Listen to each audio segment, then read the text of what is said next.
Mon projet Phytoprotection en 180 secondes. L'influence du couvert végétal sur la biodiversité des communautés de bactéries et de nématodes par Marie-Pierre Tétrault. Tout d'abord, les maladies bactériennes chez les plantes. Comme sur l'image, on peut voir que ça peut causer des taches sur la tige, mais ça va aussi se produire sur les feuilles et sur les fruits.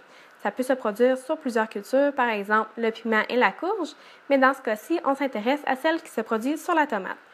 Dans ce cas-ci, c'est une maladie qu'on appelle la moucheture bactérienne qui va causer ces taches-là. Et comme vous le devinez, ce n'est pas la tomate qu'on va choisir nécessairement à l'épicerie, donc ça va engendrer des pertes économiques importantes. Donc, le but principal du projet est de réduire l'incidence de la moucheture bactérienne chez la tomate et ainsi réduire les pertes économiques reliées à cette maladie. Parce qu'on aimerait beaucoup mieux obtenir des tomates comme celle-ci plutôt que comme celle-là. Donc, les options qu'on a de possibles pour réduire la maladie, premièrement, les pesticides, qu'on appelle bactéricides dans le cas des maladies bactériennes, mais ils sont d'efficacité variable selon le climat. Et celles qui sont plutôt efficaces vont demander une application plus souvent durant la saison de croissance. Ensuite, deuxième option qu'on a, les couvre-sols. Donc, on a les couvre-sols de plastique, qui sont en fait les couvre-sols utilisés en ce moment chez les producteurs de tomates.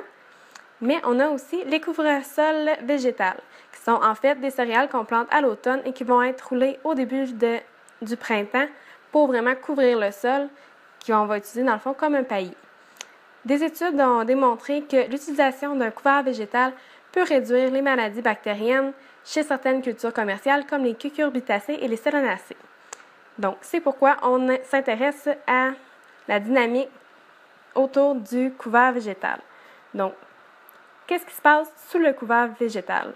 En fait, on a des bactéries et des nématodes qui constituent la biodiversité du sol.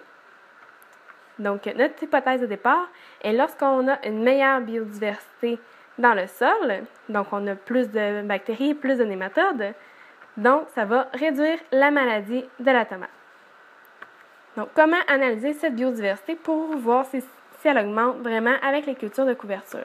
Donc, on a toujours notre bactérie et notre nématode, où on va extraire leur ADN, et à l'aide d'un séquenceur, on va pouvoir déterminer les organismes qui sont présents dans le sol.